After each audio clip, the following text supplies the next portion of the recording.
মাটি থেকে আমি জানি না শুভেন্দু অধিকারীর ইলেকশন এজেন্ট কে, কিন্তু আমার মনে হয় আপনি নির্বাচনে লড়ছেন আর আপনার ইলেকশন এজেন্টের নাম মনোজ আগরওয়াল। আর আমি চ্যালেঞ্জ করে যাচ্ছি যে আপনার ইলেকশন এজেন্ট আপনাকে নন্দীগ্রাম আর অমিত শাহ ইলেকশন এজেন্ট জ্ঞানেশ কুমার বাংলায় বিজেপি কে জেতাতে পারবে না, আর নন্দীগ্রামেও মনোজ আগরওয়াল আপনাকে জেতাতে পারবে না। যাদেরকে ভয় দেখিয়ে রাখছে, ভীত সন্ত্রস্ত করে রাখছে, তাদেরকে বলবো ভয় পাবেন না। যে একদিন ভয় পায়, দুদিন ভয় পায়, তাকে রোজ 5 বছর ভয় দেখাবে। আর ভয়কে জিততে গেলে লড়াই করার মানসিকতা নিয়ে মাঠে পড়ে থাকতে হবে, যাতে আগামী দিন নন্দীগ্রামে শান্তি আর উন্নয়ন ফিরে আসে। এখানে যে উন্নয়ন মমতা বন্দ্যোপাধ্যায়ের সময়কালে হয়েছে, নন্দীগ্রাম কলকাতার সরকারি বাস পরিষেবা সহ এখানে ইয়াসে ঘূর্ণিঝড়ে কেন্দামারি ফেরিঘাটের অনেক ক্ষতি হয়েছিল। রাজ্য সরকারের তরফে 1,52,00,000 টাকা ব্যয় করে এই ঘাট সংস্কার করা হয়েছে। নন্দীগ্রাম 2 নম্বর ব্লকে খোদামবাড়ি 2 অঞ্চলের রেয়াপাড়ায় অডিটোরিয়াম হল নির্মাণ করা হয়েছে। নন্দীগ্রাম 1 নম্বর ব্লকের 10টি অঞ্চল ও 2 নম্বর ব্লকের 5টি অঞ্চলে 17টার মধ্যে 15টা অঞ্চলে ওভারহেড ওয়াটার রিজার্ভ ট্যাঙ্ক তৈরি করা হয়েছে এবং বাড়ি বাড়ি জল পৌঁছে দেওয়ার কাজ চলছে। 2017 সালে আমাদের সরকার, মমতা বন্দ্যোপাধ্যায়ের সরকার, এই প্রকল্পগুলো শুরু করেছিল। নন্দীগ্রাম জুড়ে একাধিক রাস্তাঘাট সংস্কার ও নির্মাণের কাজ এখানে হয়েছে, যার মধ্যে চণ্ডীপুর বাজার থেকে রেয়াপাড়া পর্যন্ত 70 কিলোমিটার দীর্ঘ রাস্তা সংস্কার করা হয়েছে এবং খরচ হয়েছে প্রায় 12 কোটি টাকা। তেরোপেখার মোড় থেকে টেঙ্গুয়া পর্যন্ত 4 কিলোমিটার পিচের রাস্তা তৈরি হয়েছে। সেই সঙ্গে আরো 15 কোটি টাকা খরচ করে টেঙ্গুয়া থেকে নন্দীগ্রাম বাস স্ট্যান্ড ভায়া কেন্দামারি ফেরিঘাট পর্যন্ত 12 কিলোমিটার রাস্তা তৈরি হয়েছে। আমাদের সরকারের অন্যতম সাফল্য এই নন্দীগ্রামের মাটিতে নন্দীগ্রাম সুপার স্পেশালিটি হাসপাতালে নন্দীগ্রাম স্বাস্থ্য কেন্দ্রকে উন্নীতকরণ করা, যেখানে বেড সংখ্যা বাড়িয়ে করা হয়েছে 300।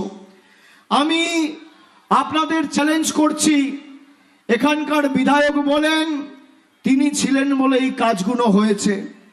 5 বছর শুভেন্দু অধিকারী নন্দীগ্রামের বিধায়ক, 5 বছরে নরেন্দ্র মোদীর সরকার নন্দীগ্রামের জন্য কি করেছে আর কটা বাড়তি প্রকল্প এনেছে, আমি বিজেপি নেতা এবং শুভেন্দু অধিকারীকে অনুরোধ করব যে মঞ্চ বেঁধে মানুষের সামনে উপস্থাপিত করুন। একদিকে আমি থাকবো, একদিকে আপনি আসুন। আপনি যদি করে থাকেন, প্রধানমন্ত্রীর ক্ষমতা বেশি না মুখ্যমন্ত্রী? আমরা সবাই জানি প্রধানমন্ত্রী। তাহলে প্রধানমন্ত্রী নন্দীগ্রামের জন্য গত 5 বছর কি করলো? আর অন্যদিকে রাস্তাশ্রী, পথশ্রী এই নন্দীগ্রামের মাটিতে গত 2 বছরে 12,000 গরিব মানুষকে বাড়ি দিয়েছে আমাদের সরকার, যেখানে নরেন্দ্র মোদীর সরকারের 10 পয়সার অবদান নেই। লক্ষ্মীর ভান্ডার 97,000 মহিলা পাচ্ছেন, নরেন্দ্র মোদীর বিজেপি সরকারের কোনো অবদান নেই। কৃষক বন্ধু 1,01,540 জন পাচ্ছেন, মোদী সরকারের অবদান নেই। যুবসাথী 20,000 যুবক যুবতী যুবসাথী পেয়েছে, নরেন্দ্র মোদীর কোনো অবদান নেই, মমতা ব্যানার্জি দিয়েছে।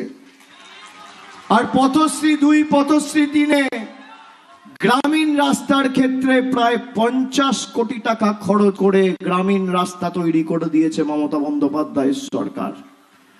যারা ধর্ম নিয়ে রাজনীতি করে তারা রাজনৈতিকভাবে দলীয়।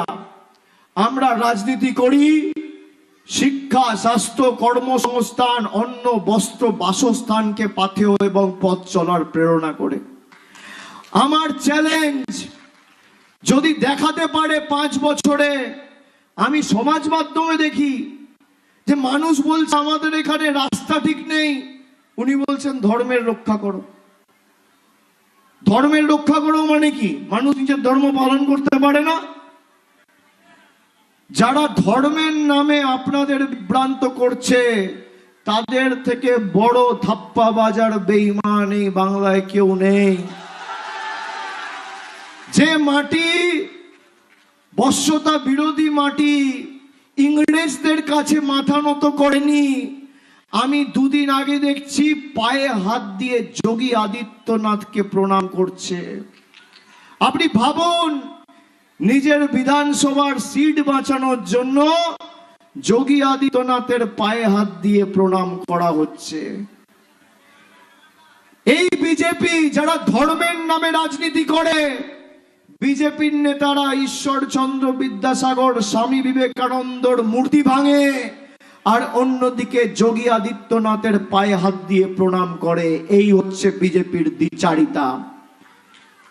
যারা মানুষকে বিভ্রান্ত করছে, দীর্ঘদিনের এখানের দাবি, মমতা বন্দ্যোপাধ্যায় ঘোষণা করেছিল যে আমরা নন্দীগ্রামে হলদি নদীর উপর ব্রিজ করতে চাই, আমাদের সরকার করবে। রাজ্য সরকার যখন ঘোষণা করেছে, আমি আপনাদের কথা দিচ্ছি পবিত্র কর এখানে জিতবেও 10 দিন বলেছে, আমি 10 দিনে পারবো না। আমি কথা দিয়ে কথা রাখি, পবিত্র কর যদি নন্দীগ্রাম থেকে যেতে আগামী 4 তারিখ, মে মাসের 4 তারিখ, 4 মে ফল বেরোবে। 50 দিনের মধ্যে ব্রিজের শিলান্যাস এখানে হবে আমাদের সরকার থেকে। 50 দিন, আমি 50 দিন আপনাদের থেকে চেয়ে নিচ্ছি। যারা রাস্তা করতে পারে না তারা নাকি ব্রিজ করবে। যারা 1 পয়সা দিয়ে মানুষকে সাহায্য করেনি, আমি সেবাশ্রয় শুরু করলাম তখন উনি হেলথ ক্যাম্প শুরু করলেন। আরে দেখা দেখি করে কি লাভ? তাহলে অরিজিনালের সাথেই থাকুন, ডুপ্লিকেটের সাথে থাকবেন কেন? যে করছে, যে পরিষেবা দিয়েছে তার সাথেই থাকুন। এখানে ধমকানো চমকানো হচ্ছে, নোটিশ পাঠাচ্ছে, আমি সব নজর রাখি।